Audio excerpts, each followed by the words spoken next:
à cette capsule concernant la division d'expression algébrique. Donc, tout ce que vous devez connaître concernant la division en algèbre, c'est que l'on doit soustraire les exposants de nos variables seulement. Donc, par exemple, si j'y vais avec une première expression toute simple, A divisé par A. Donc, ici, j'ai la présence d'un A qui, en sous-entendu, est exposé en l'A1. Également, le second A, en sous-entendu, exposé en l'A1.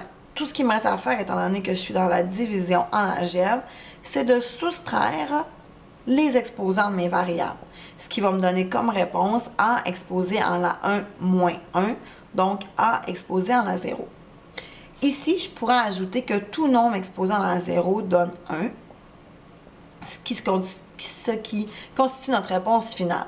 Donc, par exemple, 7 à la 0, ça fait bien 1, ou encore 15 à la 0, ça fait bien 1.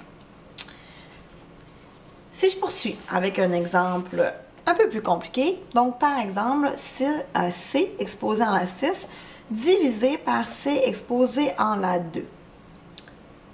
Donc, tout ce que vous avez à faire, étant donné que c'est des variables semblables, c'est-à-dire en C, vous devez tout simplement aller soustraire les exposants, ce qui va vous donner comme réponse C exposé en la 6 moins 2, donc exposé en la 4.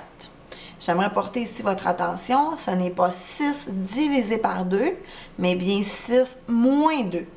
Lorsque l'on divise en algèbre, nous devons soustraire les exposants. Mais attention, les exposants des variables qui sont les mêmes. Ce qui m'amène à vous faire votre dernier exemple.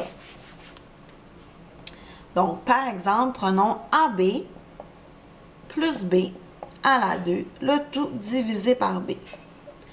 Donc, ici, il y a deux éléments. D'abord, le numérateur est composé de deux termes. Le terme AB et le terme B2. Ce que j'aimerais vous dire, c'est que les deux termes sont divisés par B. Donc, le terme en B est divisé par B et le terme en B2 est divisé par B aussi, désolé. Qu'est-ce qui unit mes deux termes? C'est bien une addition. Donc, tout ce qui me reste à faire, c'est vraiment d'aller simplifier avec ma division chacun des termes. Ici, j'ai un terme en AB. La seule chose que je peux faire ici, c'est d'aller simplifier mon B avec le B du bas. Donc, quand on soustrait les exposants, nous devons les soustraire des variables qui sont les mêmes. Donc, par exemple, j'ai un B qui est exposé en l'A1, un B qui est exposé en l'A1. Donc, je vois très bien que les B vont s'annuler puisque 1 moins 1, ça fait 0. Donc, les B vont s'annuler.